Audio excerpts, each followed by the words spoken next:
శివుడు తన శరీరానికి బూడిద ఎందుకు రాసుకుంటాడో తెలుసా? దీని వెనకాల ఒక కథ ఉంది. ఒకప్పుడు ఒక గర్విష్టి రాజు ఉండేవాడు. అతడు తన సంపద, శక్తి శాశ్వతమని భావించేవాడు. సాధువులు, యోగులను తక్కువగా చూసేవాడు. అతన్ని కలవడానికి మహాశివుడే వెళ్ళాడు. ఒకరోజు శివుడు యోగి రూపంలో రాజభవనం వద్దకు వచ్చాడు. శ్రీరామంతా బూడిద, జటాజోటం, చేతిలో త్రిశూలం. రాజు నవ్వుతూ అన్నాడు, నీవు బూడిద ధరిస్తావు, నేను బంగారం ధరిస్తాను.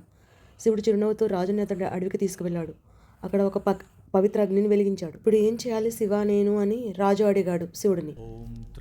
అన్నాడు, నీకు ప్రియమైనవన్నీ ఆ అగ్నిలో వేసేయి అన్నాడు. రాజు బంగారం, కిరీటం, ఆభరణాలు అన్ని అగ్నిలో వేసేశాడు. కొద్ది క్షణాల్లో అన్ని బూడిదగా మారి శివుడు ఆ బూడిదని తీసుకుని తన శరీరానికి ధరించాడు. తన నుదుటిపై రాసుకున్నాడు. అహంకారం, లోభం, మోహం దహించబడితే మిగిలేది బూడిద మాత్రమే. అదే సత్యం. రాజు కన్నీళ్లతో శివుని పాదాలపై పట్టాడు. స్వామి, నిజమైన సంపద ఏదో నీవు చూపించు. ఈ లోకంలో శివభక్తి మాత్రమే శాశ్వతము. బూడిద